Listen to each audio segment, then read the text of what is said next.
Capítulo 21. Llegaron a tiempo para la reunión con los representantes de la compañía de seguros, lo que sin duda alguna tranquilizó a Ted Milner. A Mort no le entusiasmaba especialmente que Ted estuviera ahí. A fin y al cabo, jamás había sido su casa, ni siquiera después del divorcio. No obstante, tenerlo allí parecía tranquilizar a Amy, así que no dijo nada.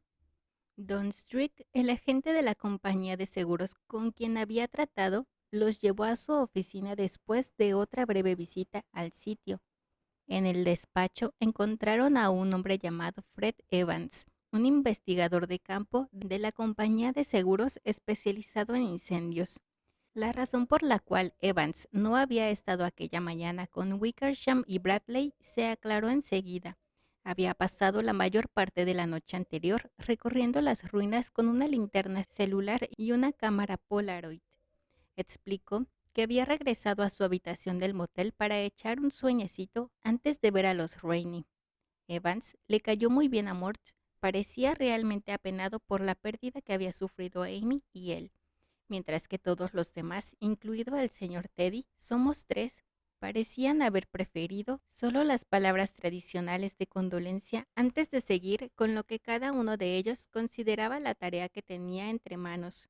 Y en el caso de Ted Milner, pensó Mort, la tarea entre manos era conseguir que saliera de Derry y que se fuera al lago Tashmore lo más pronto posible. Fred Evans no habló del número 92 de la calle Kansas como el sitio, se refería a él como la casa. Sus preguntas, si bien en esencia eran las mismas que habían hecho Wickersham y Bradley, resultaban más amables, minuciosas e insistentes.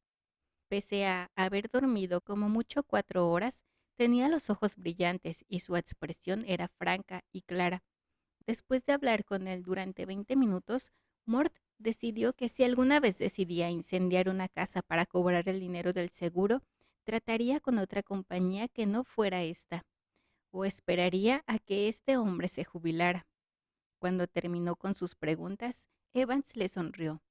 Se han mostrado muy dispuestos a colaborar, y quiero darles las gracias otra vez tanto por las respuestas inmediatas como por su amabilidad. En muchos casos, la gente se irrita en cuanto escuchan la expresión investigador de seguros. Están alterados, lo cual es comprensible, y a menudo se toman la presencia de un investigador en la escena como una acusación de que han incendiado su propiedad.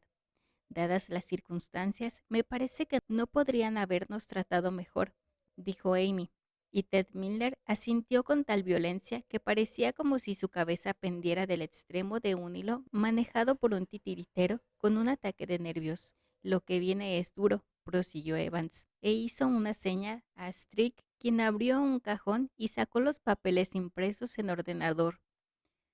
Cuando un investigador confirma que un incendio ha sido tan serio como evidentemente ha sido este, debe mostrar a los clientes una lista de las pertenencias que están aseguradas.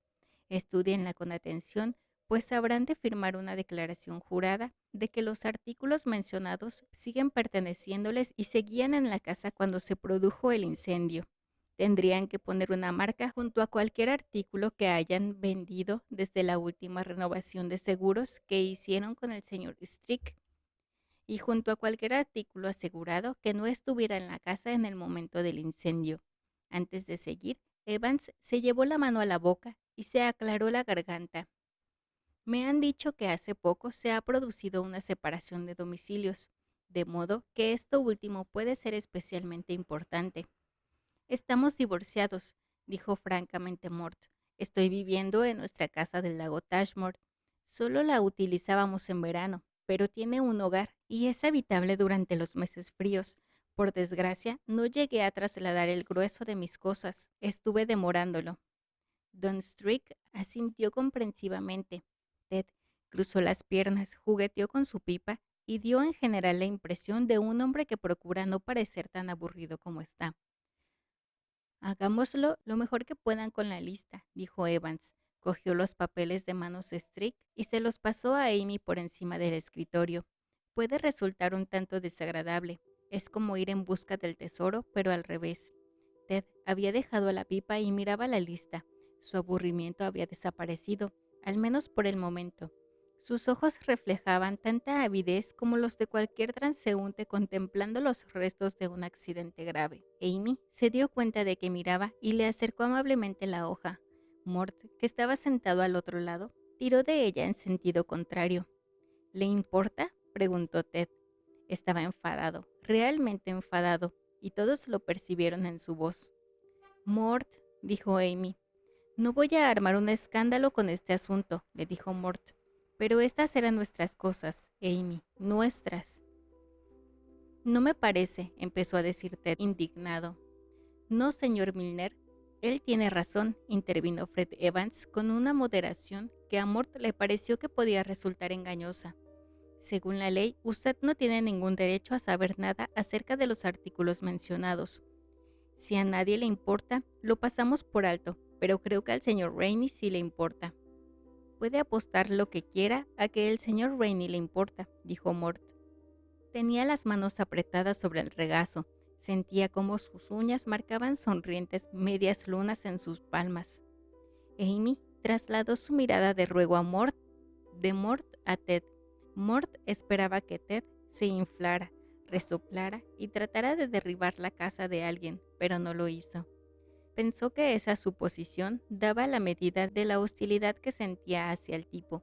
No conocía muy bien a Ted, aunque sabía que cuando se le despertaba súbitamente en un motel discreto se parecía un poco a Alfalfa, pero conocía a Amy. Si Ted hubiera sido un pomposo, ya lo hubiera dejado. Dirigiéndose a Amy con una suave sonrisa e ignorando por completo a Mort y a los demás, Ted dijo: ¿te ayudaría que fuese a dar una vuelta a la manzana? Mort trató de reprimirse, pero no lo logró del todo. ¿Por qué no dos?, le preguntó con amabilidad fingida. Amy le lanzó una mirada oscura y dura y se volvió hacia Ted. ¿Lo harías? Esto podría resultar algo más fácil. Claro, dijo él. La besó en el pómulo y Mort tuvo una revelación dolorosa. El hombre la quería. A lo mejor no la querría siempre, pero ahora la quería. Mort comprendió que había estado a punto de creer que Amy era solo un juguete del cual se cansaría pronto, pero eso tampoco encajaba con lo que sabía de Amy.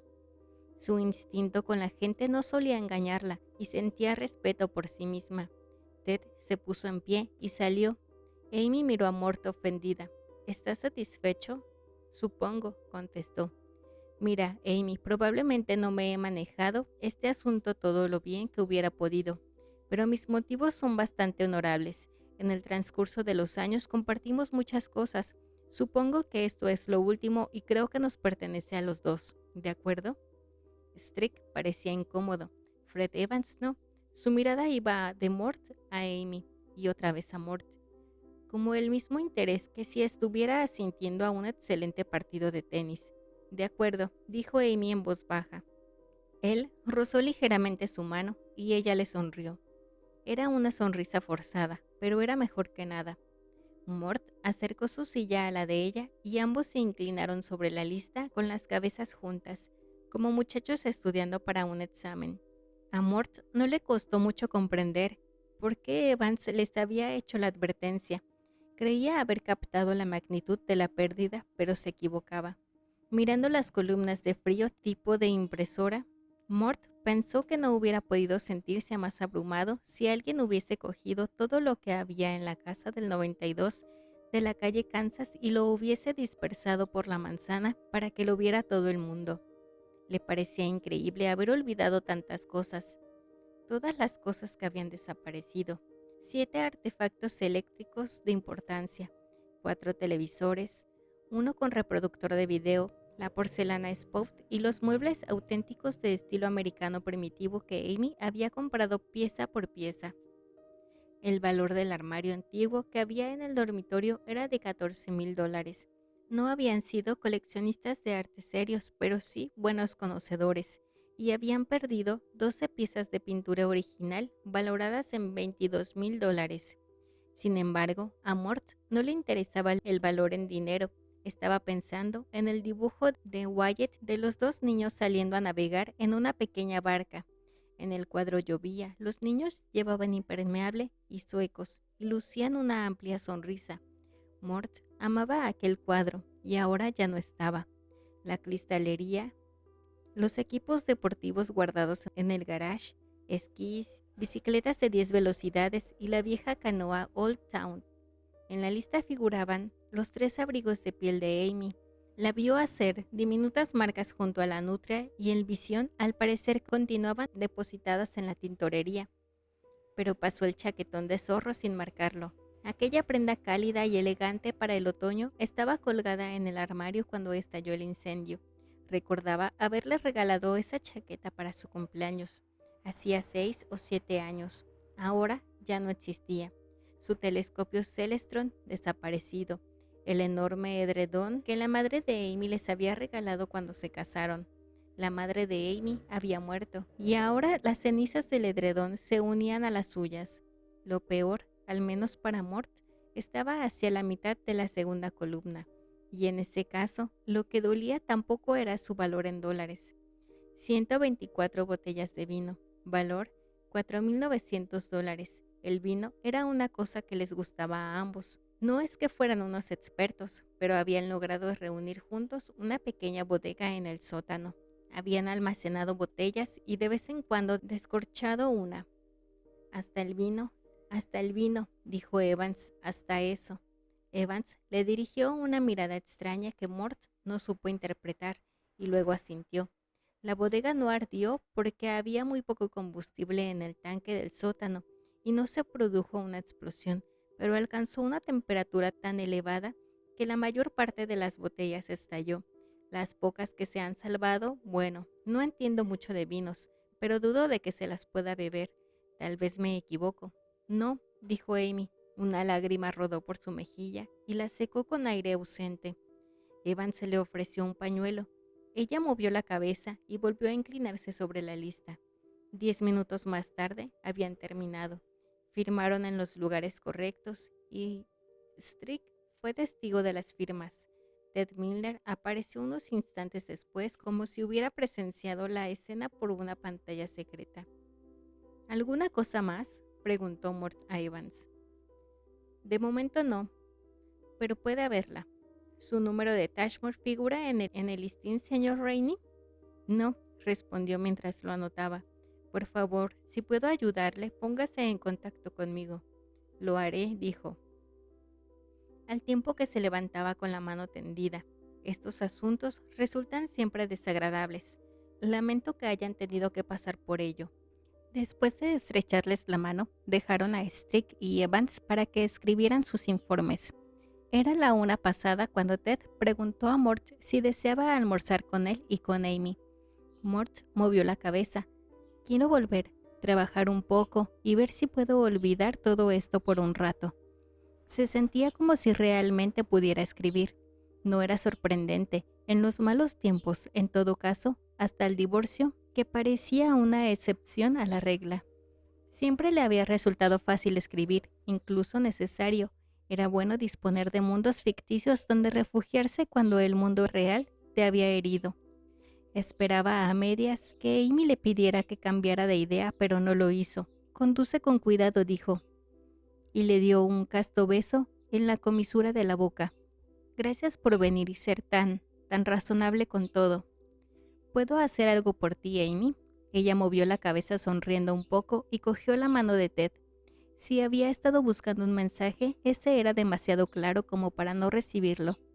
Caminaron lentamente hacia el Buick de Mort. ¿Está bien instalado allí?, preguntó Ted. ¿Necesita algo? Por tercera vez le sorprendió el acento sureño del hombre. Solo otra coincidencia. No se me ocurre nada, dijo, sacando las llaves del coche del bolsillo y abriendo la portezuela.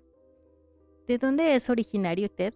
Seguramente usted o Amy me lo habrán dicho alguna vez, pero me temo que no lo recuerdo. ¿Era Mississippi? Ted rió cordialmente. Muy lejos de allí, Mort. Crecí en Tennessee, en un pueblecito llamado Shooter's Knob. Capítulo 22. Mort regresó al lago Tashmore y con las manos aferradas al volante, la columna vertebral rígida como una regla y la mirada fija en la carretera, Puso la radio con el volumen alto y se concentró ferozmente en la música cada vez que sentía reveladores signos de actividad mental detrás del centro de la frente. Antes de haber recorrido 70 kilómetros, sintió una sensación de presión en la vejiga. Ni siquiera pensó en hacer una parada para aliviarse. La necesidad de orinar era otra distracción excelente. Llegó a Tashmore alrededor de las 4:30 y aparcó el Buick en su lugar acostumbrado junto a la casa. Ahogó a Eric Clapton en mitad de un solo de guitarra y al apagar el motor y el silencio cayó como una carga de piedras envuelta en un colchón de espuma. En el lago no había ni una barca, en la hierba ni un solo gusano. Mear y pensar tienen mucho en común, pensó mientras salía del coche y se bajaba la cremallera del pantalón. Puedes demorarlo, pero no indefinidamente. Mort Rainey estaba de pie orinando y pensando en ventanas y jardines secretos. Pensaba en aquellos que podían tener lo último y en aquellos que podían mirar a través de lo primero. Pensaba en el hecho de que la revista que necesitaba para demostrar que cierto tipo era un lunático y un estafador acababa de quemarse la misma noche en que había intentado ponerle las manos encima. Pensaba en el hecho de que el amante de su exmujer, un hombre al que detestaba cordialmente, procedía de un pueblo llamado Shooter's Knob y que Shooter resultaba ser el seudónimo del lunático o estafador antes mencionado, que había aparecido en la vida de Mort Rainey en el momento preciso en que el antedicho Mort Rainey empezaba a aceptar su divorcio, no como un concepto académico, sino como un hecho sencillo de su vida venidera. Pensaba incluso en el hecho de que John Shooter afirmaba haber descubierto el plagio de Mort Rainey más o menos en la época en que Mort Rainey descubrió que su mujer le era infiel. Pregunta: ¿se trataba de coincidencias? Respuesta: técnicamente era posible. Pregunta: ¿creía él que se trataba de coincidencias? Respuesta: no. Pregunta: ¿entonces acaso creía que se estaba volviendo loco? La respuesta es que no, dijo Mort, no lo cree. Al menos por el momento no. Cerró la cremallera y rodeó la casa en dirección a la entrada. Capítulo 23. Encontró la llave, empezó a meterla en la cerradura y volvió a sacarla. En cambio, apretó el picaporte y cuando sus dedos se cerraron encima, sintió la absoluta certeza de que giraría con facilidad. Shooter había estado allí, había estado o estaba todavía, y no había necesitado forzar la entrada. ¿Cómo no? Mort guardaba un duplicado de la llave en la vieja lata de jabón que había en un estante alto del cobertizo, que era de donde Shooter había cogido el destornillador cuando llegó el momento de clavar al pobre Bump en la tapa del cubo de la basura. Ahora estaba en la casa, curioseando o tal vez ocultándose. Era el picaporte. Se negó a moverse. Los dedos de Morton resbalaron. La puerta seguía cerrada.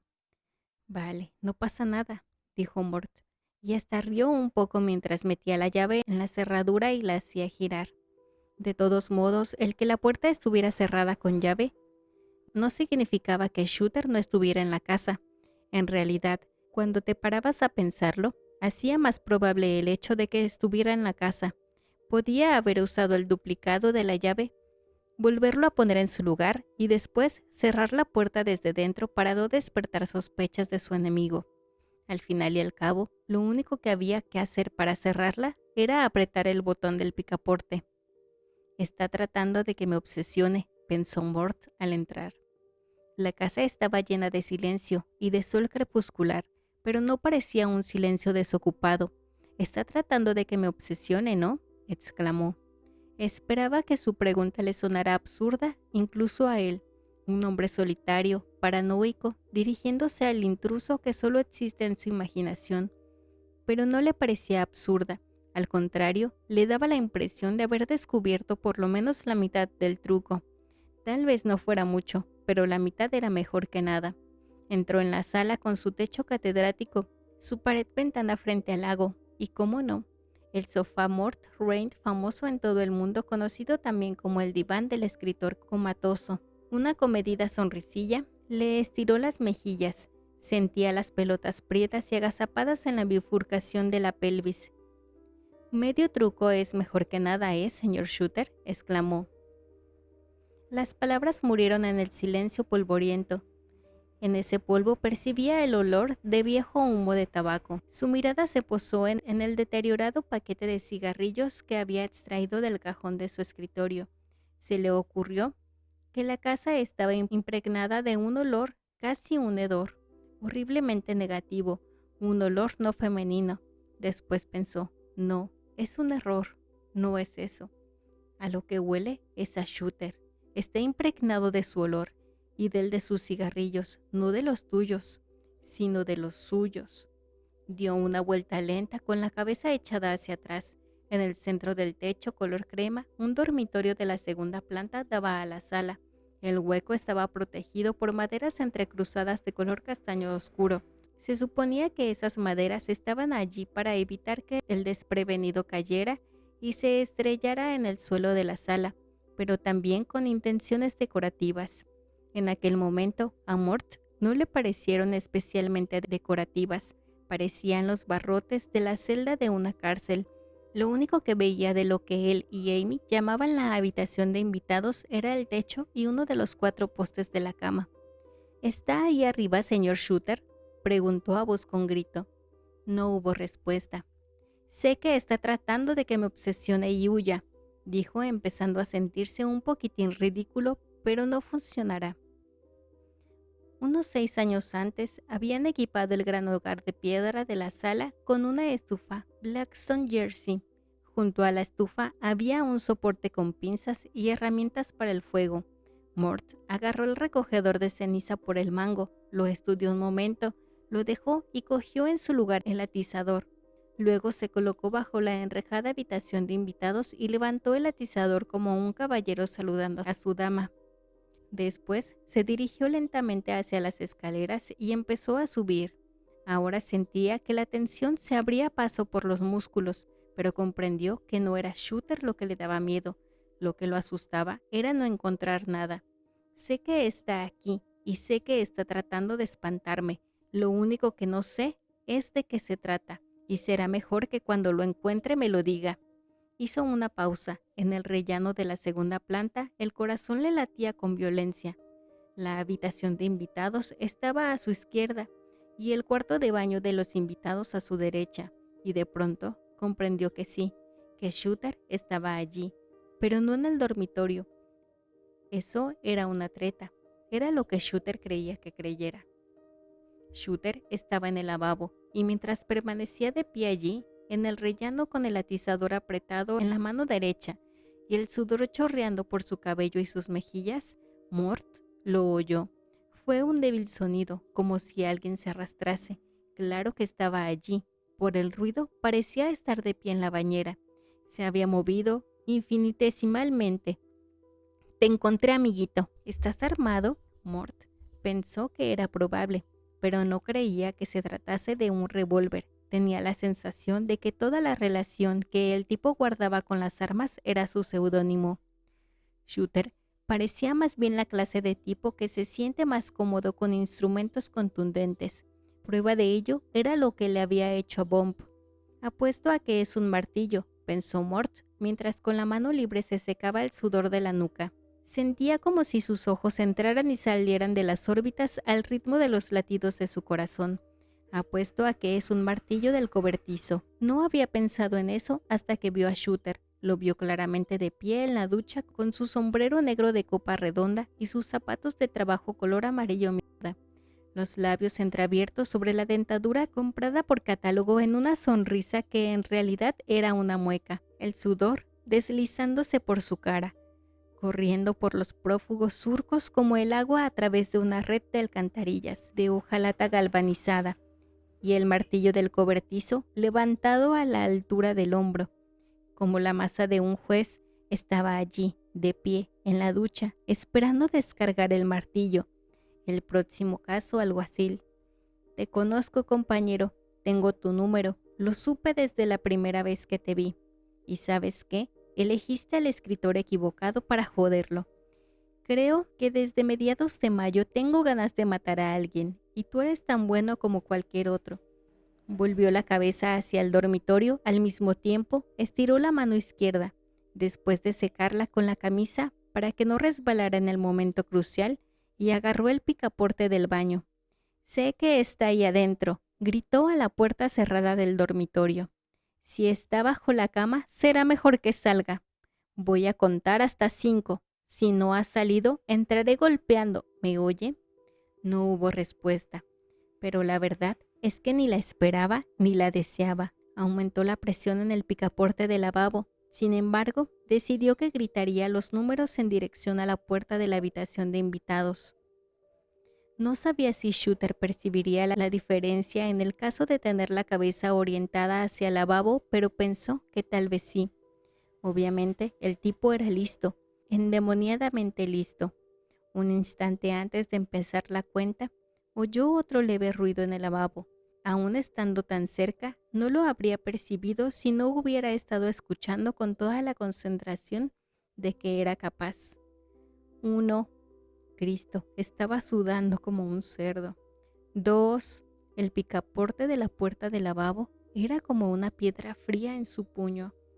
3. Hizo girar el picaporte y entró de golpe, haciendo rebotar la puerta contra la pared con la fuerza suficiente como para rasgar el empapelado y aflojar el gas inferior. Y allí estaba, avanzando hacia él con el arma levantada, los dientes desnudos en una mueca asesina y unos ojos dementes, absolutamente dementes. Mort descargó el atizador en un golpe silbante y tuvo el tiempo justo de comprender que Shooter no llevaba su sombrero redondo, que no era Shooter sino él, que el loco era él.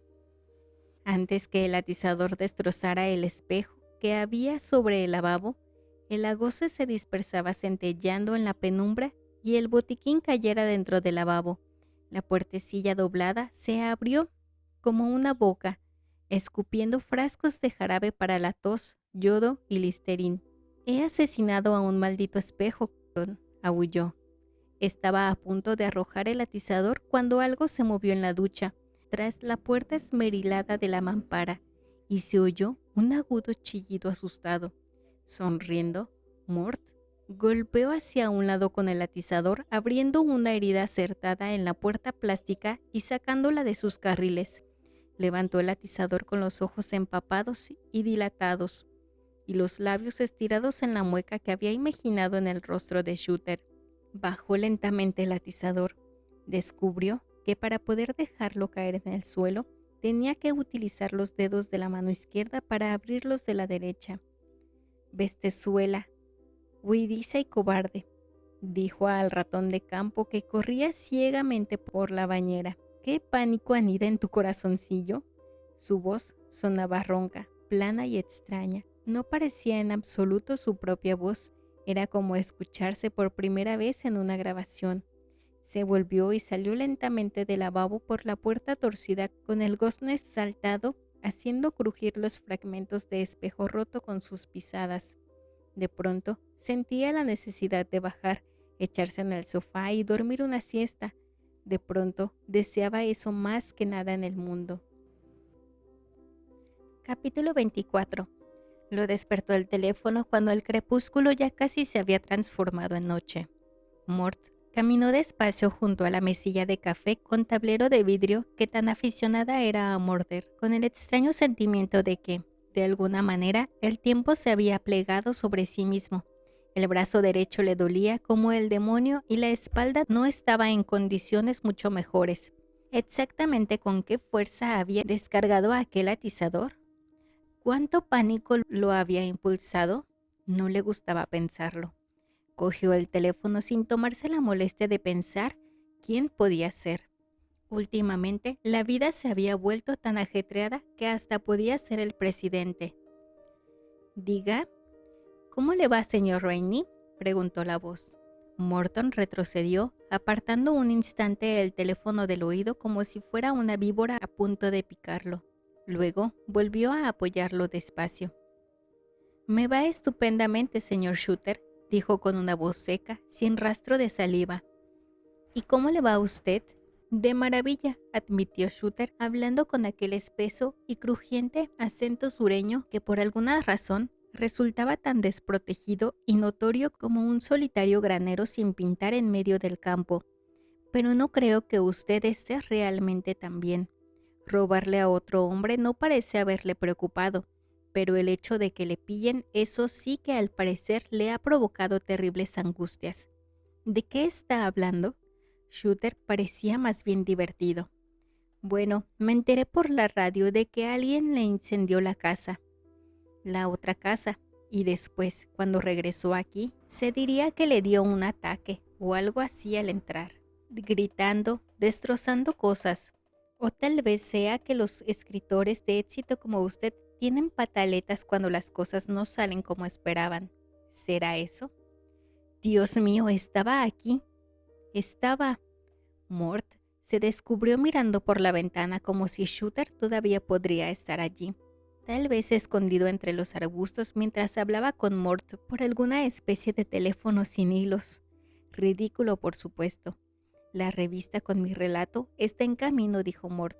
Cuando llegue me dejará tranquilo. Shooter seguía pareciendo divertirse de manera lánguida. No existe ninguna revista que tenga ese relato, señor Rainey. Usted y yo lo sabemos. Por lo menos no de 1980. ¿Cómo podría existir si mi relato no estuvo listo para ser robado hasta 1982? Maldita sea, no robe su Cuando me enteré de lo de la casa, dijo Shooter, salí y compré un Evening Express. Había una foto de lo que quedaba. No era mucho. También había una foto de su esposa. Es guapa, añadió tras una larga pausa, utilizando sarcástica y deliberadamente una pronunciación campesina. ¿Cómo un hijo de perra como usted tiene la suerte de tener una esposa tan guapa, señor Rainey? Estamos divorciados, contestó. Ya se lo dije, tal vez descubrió lo feo que era. ¿Por qué no deja a Amy fuera de esto? Es entre usted y yo. Por segunda vez en 2 días, comprendió que había contestado el teléfono medio dormido y casi indefenso. En consecuencia, Shooter controlaba la conversación casi por completo. Llevaba a Mort a rastras, marcaba todos los tantos. Entonces cuelga, pero no podía, al menos todavía no. Entre usted y yo, dijo Shooter. En ese caso, supongo que no me habrá mencionado a nadie. ¿Qué es lo que quiere? Dígame, ¿qué demonios quiere? Desea conocer la segunda razón por la que vine, ¿no es cierto? Quiero que me escriba un relato, le dijo tranquilamente Shooter. Quiero que escriba un relato. Ponga el nombre en él y me lo dé. Me lo debe. Lo correcto es lo correcto y lo justo es lo justo. Mort permaneció inmóvil en el recibidor, con el teléfono apretado en el puño dolorido y una vena latiendo en el centro de la frente. Durante unos instantes, su ira fue tan absoluta que se encontró enterrado vivo en ella, y lo único que pudo pensar fue: así que es eso, así que es eso, así que es eso, una y otra vez. ¿Sigue ahí, señor Rainey?, preguntó Shooter con su voz serena y arrastrada. Lo único que escribiré para usted, respondió Mort con la voz más lenta y espesa, como un jarabe a causa de la rabia, es su sentencia de muerte si no me deja en paz. Grandes palabras, peregrino, replicó Shooter en el tono paciente de un hombre que explica un problema sencillo a un niño estúpido. Se atreve a pronunciarlas porque sabe que no puedo dañarlo. Si hubiera robado mi perro o mi coche, podría coger su perro o su coche. Podría hacerlo con la misma facilidad con la que le rompí el cuello a su gato. Y si intentara impedírmelo, podría lastimarlo y hacerlo de todas formas. Pero esto es diferente. Las mercancías que quiero están dentro de su cabeza. Tiene las mercancías guardadas en una especie de caja fuerte. El problema es que no puedo volar la puerta ni abrirla con el soplete. Tengo que encontrar la combinación, ¿no es eso? No sé de qué me está hablando, dijo Mort, pero el día en que consiga un relato mío, La estatua de la libertad se pondrá pañales, peregrino. Shooter dijo en tono meditabundo. Si pudiera, la dejaría fuera de todo esto, pero empiezo a creer que no me va a dejar esa opción. De pronto, toda la saliva de la boca de Mort desapareció, dejándola seca, vidriosa y caliente. ¿Qué quiere? ¿Quiere despertar de una de sus estúpidas siestas y descubrir a Amy clavada en la tapa del contenedor?, preguntó Shooter. ¿O encender la radio una mañana y enterarse de que quedó segunda en una pelea con esa sierra que guarda en el garage? ¿O acaso el garage también ardió? Cuide sus palabras, susurró Mort. Sus ojos dilatados empezaron a picarle a causa de las lágrimas de ira y de miedo. Todavía le quedan 2 días para pensarlo, y yo lo pensaría muy bien, señor Rainey. Quiero decir que, si estuviera en su lugar, me dedicaría a pensar en ella. Y no hablaría de esto con nadie. Sería como salir en plena tormenta y desafiar al rayo. Divorciado o no, se me ocurre que todavía siente algo por esta dama. Ha llegado el momento de crecer un poco. No puede salirse con la suya. ¿Todavía no lo comprende? Sé lo que hizo y no voy a irme hasta obtener lo que es mío. Usted está loco, gritó Mort. Buenas noches, señor Rainey, dijo Shooter y colgó. Capítulo 25. Mort se quedó allí un momento, con el auricular deslizándose por su oreja.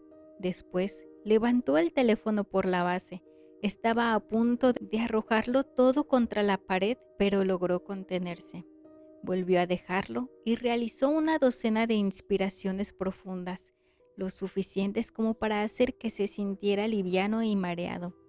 Después marcó el número de Herb. La amiga de Herb, Dolores, descolgó a la segunda señal y llamó a Herb.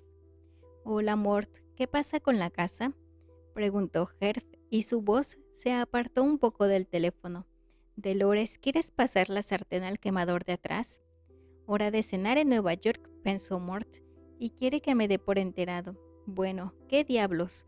Un maníaco acaba de amenazar con transformar a mi esposa en filetes de ternera, pero la vida tiene que seguir, ¿no? La casa ya no existe. El seguro cubría las pérdidas, respondió Mort, y tras hacer una pausa, añadió.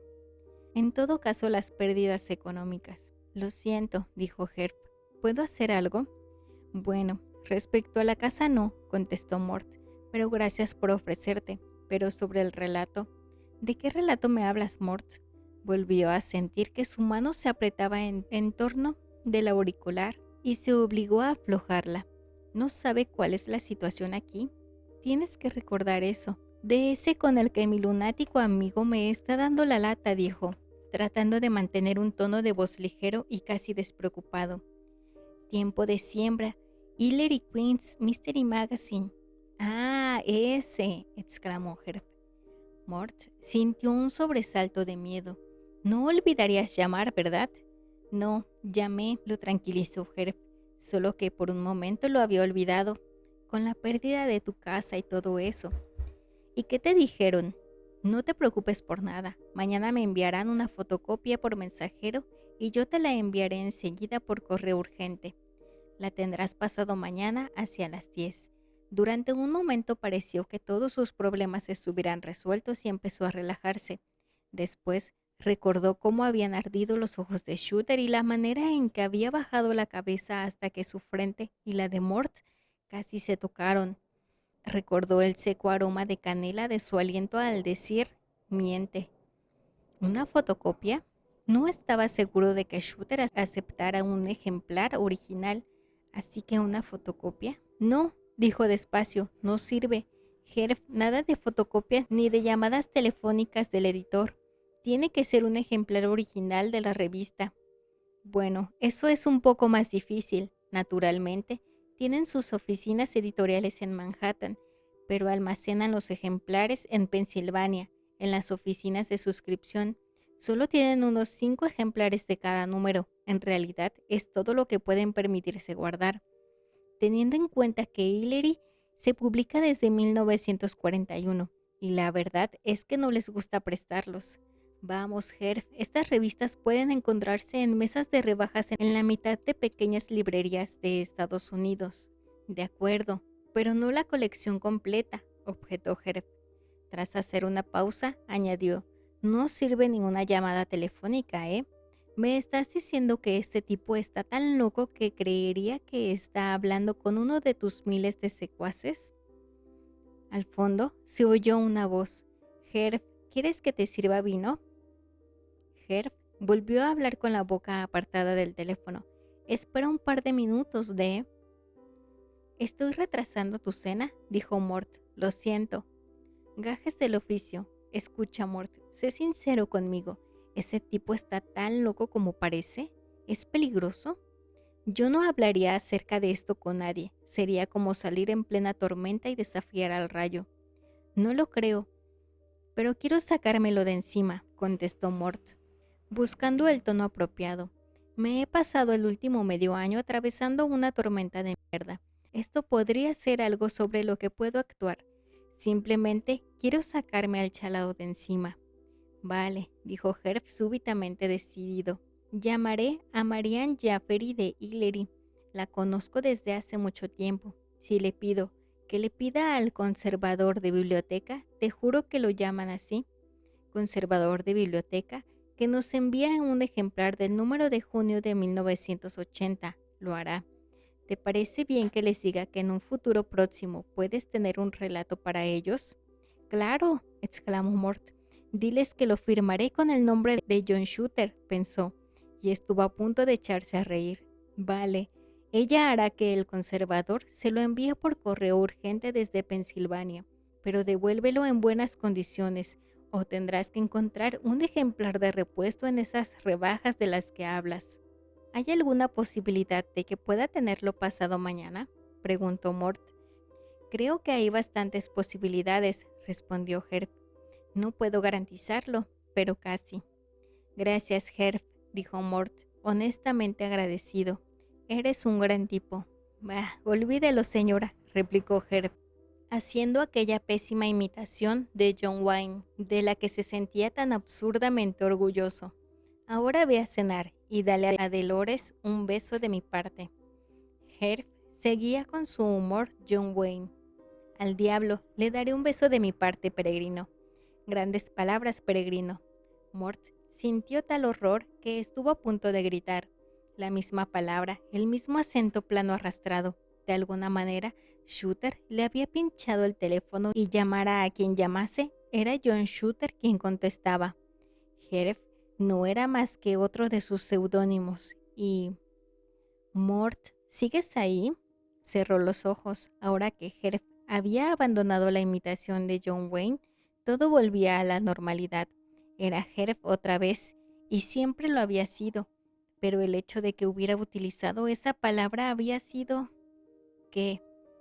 Otra carroza en el desfile de las coincidencias. Vale, seguro, ningún problema. Me quedaré en el bordillo y la miraré pasar. ¿Por qué no? Ya he dejado pasar media docena más grandes que esta. Estoy aquí, Herb, respondió, abriendo los ojos. Intentaba descubrir cuánto te amo, ya sabes, contando las maneras. Eres tonto, dijo Herb, obviamente complacido. Y vas a manejar este asunto con cuidado y prudencia, ¿de acuerdo? De acuerdo. Entonces creo que iré a cenar con la luz de mi vida. Parece una buena idea. Adiós, Herb. Y gracias. De nada. Trataré de que llegue pasado mañana. También te saluda. Apuesto a que sí, si es que quiere servir el vino, dijo Mort, y ambos cortaron riendo. En cuanto dejó el teléfono sobre la mesilla, la fantasía regresó. Shooter hacía de policía con voces diferentes. Claro que Mort estaba solo y era de noche, una situación propicia para engendrar fantasías. No obstante, no creía, al menos en el fondo, que John Shooter fuera un ser sobrenatural o un criminal peligroso. Si hubiera sido lo primero, sabría seguramente que Mort Rainey no había cometido plagio, al menos no con ese relato en especial, Y si hubiera sido lo segundo, estaría haciendo trabajos manuales en un banco de trabajo, en lugar de tirándose pedos por los alrededores del oeste de Maine, intentando sonsacarle un relato a un escritor que hacía mucho más dinero con sus novelas. Empezó a regresar lentamente hacia la sala con la intención de dirigirse al estudio y conectar el ordenador cuando una idea, al menos no con ese relato en especial, le hizo detenerse. ¿Qué quería decir exactamente? No con ese relato en especial. ¿Es que alguna vez había robado el trabajo de otro?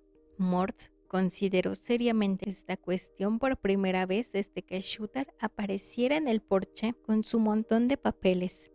En bastantes reseñas de sus libros se había sugerido que no era un escritor original, que la mayoría de su trabajo era una mera repetición. Recordaba a Amy leyendo una crítica de El chico del organillero que hablaba primero de su ritmo y fácil lectura y sugería después ciertas dudas del argumento. Ella había comentado, ¿y qué? ¿Es que esa gente no sabe que solo hay unas 5 historias realmente buenas y que los escritores las cuentan una y otra vez con personajes diferentes? El propio Mort creía que había por lo menos 6 historias: éxito, fracaso, amor y pérdida, venganza, confusión de identidad y búsqueda de un poder superior. Se llamará Dios o el Diablo. Él había relatado las 4 primeras una y otra vez obsesivamente, y ahora que pensaba en ello, Tiempo de siembra incluía por lo menos 3 de esas ideas. Pero, ¿era plagio? Si lo fuera, todos los novelistas del mundo serían culpables de este crimen. El plagio era un robo descarado, y eso no lo había hecho nunca en su vida. Nunca. Nunca, dijo, y entró en su estudio con la cabeza alta y los ojos muy abiertos, como un guerrero entrando en un campo de batalla. Permaneció sentado allí durante la hora siguiente sin escribir una sola palabra. Capítulo 26. Su periodo estéril ante el ordenador lo convenció de que sería una buena idea beber la cena en lugar de comerla, e iba por el segundo bourbon con agua cuando volvió a sonar el teléfono. Se acercó cautelosamente y de pronto deseó tener un contestador a pesar de lo poco que le gustaban. Al menos tenía una cualidad diamantina: podías controlar las llamadas y separar al amigo del enemigo. Se quedó indeciso junto al teléfono, pensando lo mucho que le desagradaba el sonido de los teléfonos modernos. Antes no sonaban así, campanilleaban alegremente. Ahora, en cambio, emitían un agudo pitido ululante que parecía una migraña a punto de desatarse. Bueno, ¿vas a cogerlo o piensas quedarte aquí escuchando cómo lo hace? No quiero volver a hablar con él. Me asusta, me enfurece y no sé cuál de esos 2 sentimientos me desagrada más. Tal vez no sea él, tal vez sí. Soportar el enfrentamiento de aquellas ideas opuestas en su cabeza era incluso peor que escuchar el irritante sonido del teléfono, así que lo cogió y masculló un «diga». Resultó que era alguien tan poco peligroso como Greg, el encargado de su casa.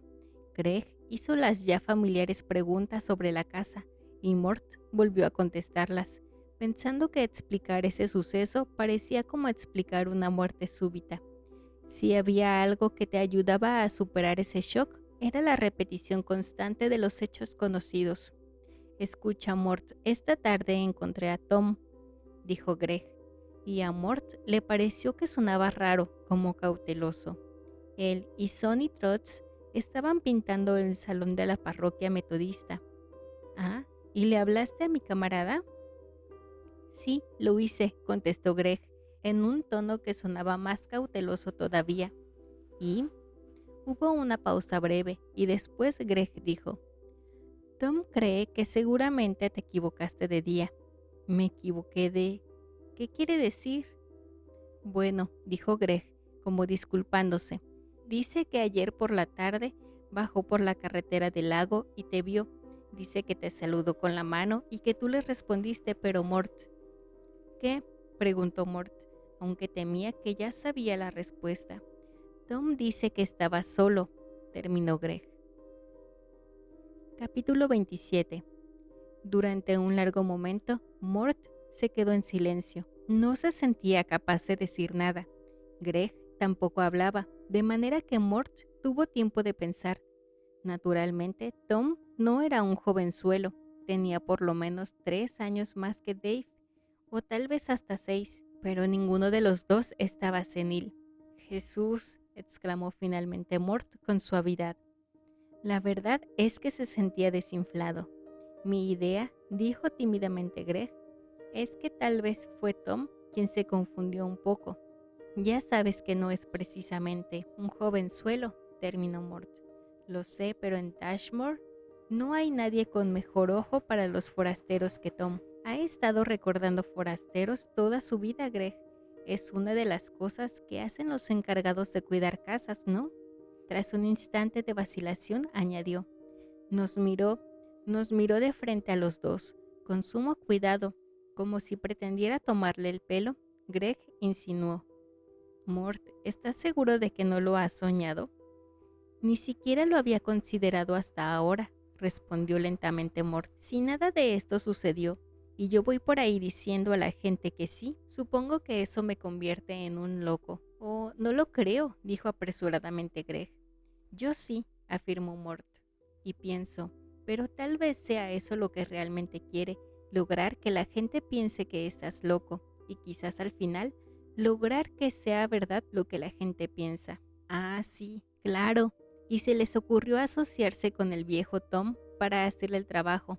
En realidad, probablemente haya sido Tom quien fue a Derry y quemó la casa, mientras Shooter se quedaba aquí para liquidar al gato. Y ahora piensa de verdad. ¿Estaba aquí? ¿Estaba? De modo que Mort pensó en ello. Pensó concentrándose más que nunca, más incluso que cuando había pensado en Amy y Ted, y en lo que tenía que hacer con ellos después de descubrirlos en la cama aquel día de mayo. ¿Había soñado a John Shooter? Volvió a pensar en la velocidad con que lo había cogido Shooter para arrojarle contra el coche. Greg, estoy aquí, Mort. Tom, ¿tampoco vio el coche? Una vieja furgoneta con matrícula de Mississippi. Dice que ayer no vio un solo coche en la carretera del lago, solo a ti, de pie junto al extremo del sendero que baja al lago. Pensó que admirabas el paisaje. ¿Esto es la vida o un juego de memory? Seguía recordando la presión de las manos de Shooter en sus brazos, la velocidad con la que el hombre lo había arrojado contra el coche. Miente, había dicho Shooter.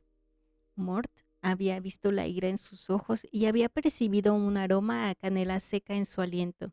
Sus manos, la presión de sus manos. Greg, espera un segundo. Claro. Mort dejó el auricular e intentó arremangarse las mangas de la camisa. No tuvo mucho éxito, porque le temblaban violentamente las manos, así que optó por desabrocharse la camisa y quitársela. A continuación, levantó los brazos.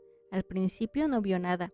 Después los hizo girar hacia afuera todo lo que pudo y las vio. 2 marcas que empezaban a amarillar en la parte interior de cada brazo, justo encima de los codos. Las marcas que dejaron los pulgares de John Shooter cuando lo agarró y lo arrojó contra el coche.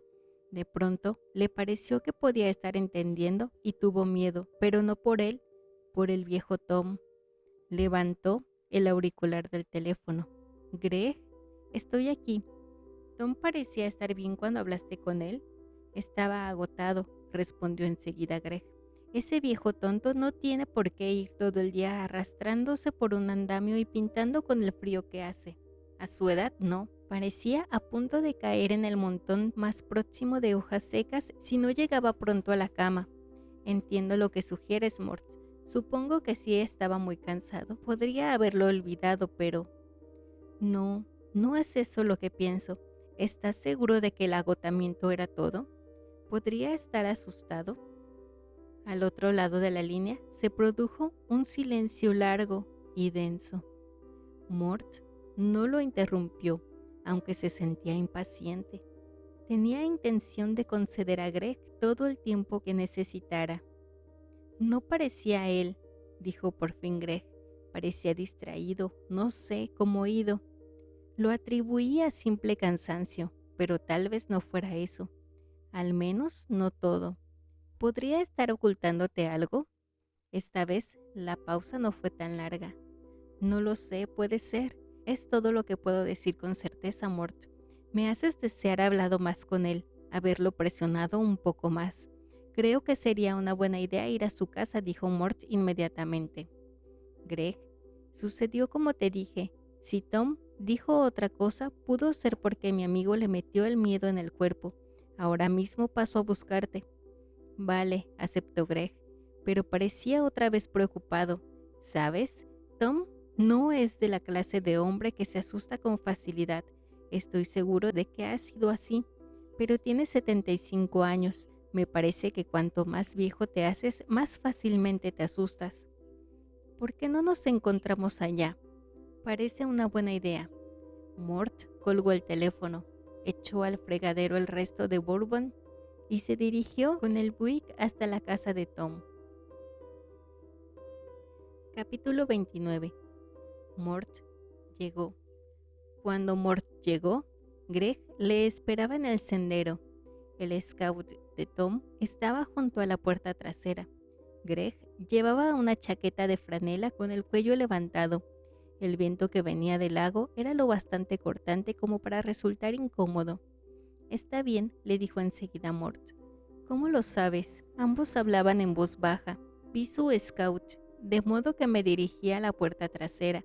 Ha dejado una nota diciendo que ha tenido un día duro y que se ha acostado temprano. Greg sonrió y apartó de su cara el largo cabello. También dice que si alguno de sus clientes lo necesita, que acuda a mí. ¿La nota está escrita con su letra? Sí, una letra grande de viejo. La reconocería en cualquier parte. Di la vuelta y miré por la ventana de su dormitorio. Está adentro, la ventana está cerrada, pero es un milagro que no rompa el maldito cristal con sus ronquidos. ¿Quieres comprobarlo? Mort suspiró y movió la cabeza. Pero algo va mal, Greg.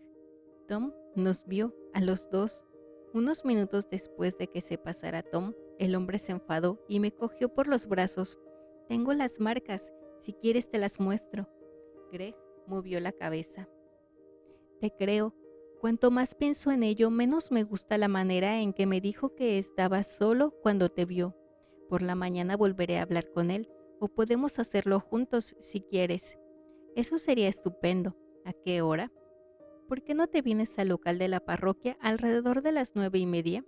A esa hora ya habrá tomado 2 o 3 tazas de café.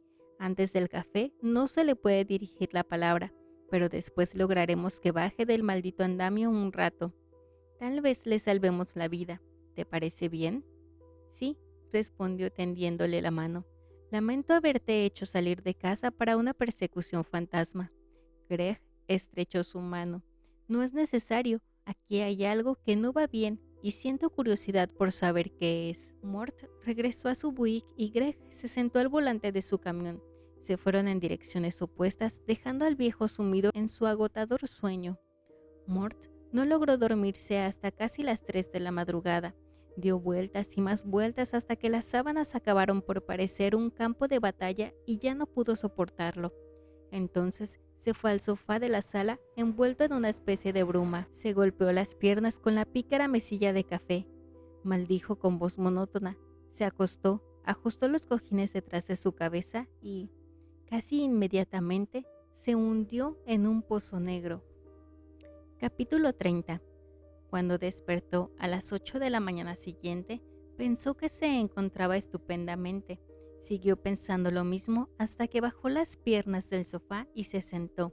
En ese momento se le escapó un gemido tan alto que era casi un grito sordo, y durante un momento solo pudo permanecer sentado, deseando ser capaz de sujetar su espalda, sus rodillas y su brazo derecho al mismo tiempo. Lo peor era el brazo, así que decidió sujetar ese miembro. Había leído en alguna parte, mientras es presa del pánico, la gente puede realizar hazañas de fuerza casi sobrenaturales, que no sienten nada mientras levantan un coche para liberar a un niño atrapado debajo, o mientras estrangulan a Dobermans asesinos con las manos desnudas, pero que una vez pasado el momento de tensión, comprenden hasta qué punto han forzado sus cuerpos. Ahora lo creía. Había abierto la puerta del lavabo de arriba con la fuerza suficiente como para hacer saltar uno de los goznes. ¿Cuánta fuerza había utilizado para blandir el atizador? A juzgar por el estado en que se encontraba su espalda y su brazo esa mañana, mucho más de la que le interesaba admitir. Tampoco quería pensar en el aspecto que presentarían los daños producidos arriba para una mirada menos inflamada. Sabía que él mismo arreglaría las cosas, al menos tanto como fuera posible. Mort pensó que Greg ya debía de tener serias dudas sobre su cordura, pese a sus protestas en sentido contrario. Una mirada a la puerta rota, la mampara destrozada de la ducha y el botiquín abollado no contribuiría a sustentar la fe de Greg en su racionalidad. Recordaba haber pensado que tal vez la intención de Shooter era conseguir que la gente creyera que se había vuelto loco. Al examinar esta idea a la luz del día, ya no parecía estúpida, si acaso parecía más lógica y creíble que nunca. Sin embargo, su problema más acuciante era que había prometido encontrarse con Greg en el local de la parroquia dentro de 90 minutos, ahora ya menos. Para hablar con Tom, quedarse allí sentado enumerando sus dolores no le ayudaría a llegar allí. Mort se obligó a ponerse en pie y cruzó lentamente el salón en dirección hacia el lavabo principal. Abrió la ducha con agua lo bastante caliente como para provocar nubes de vapor. Tragó 3 aspirinas y se metió bajo el chorro de agua. Cuando salió, las aspirinas habían empezado a hacer su trabajo y pensó que después de todo podría soportar el día. No sería divertido y tal vez cuando hubiera terminado se sentiría como si hubiera durado varios años, pero creía que era posible hacerlo. Este es el segundo día, pensó mientras se vestía. Un estremecimiento le recorrió el cuerpo. Mañana se cumple el plazo. Eso le hizo pensar primero en Amy y después en Shooter, diciendo, si pudiera la dejaría fuera de esto, pero empiezo a creer que no me va a dejar esa opción. Un nuevo estremecimiento lo invadió. Primero, el loco de hijo de puta había matado a Bomb, después había amenazado a Tom. Bueno, probablemente había amenazado a Tom. Y por último, Mort había llegado a la conclusión de que, en realidad, era posible que Shooter hubiera incendiado su casa de Derry. Suponía que lo había sabido todo el tiempo, y simplemente se había negado a admitirlo. Quemar la casa y librarse de la revista había sido su objetivo principal. Un hombre tan loco como Shooter no se pararía a pensar en los demás ejemplares de la revista que había por ahí.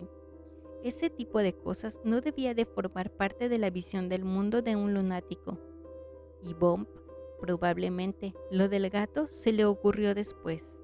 Shooter regresó. Vio al gato en la pendiente esperando a que lo dejaran entrar.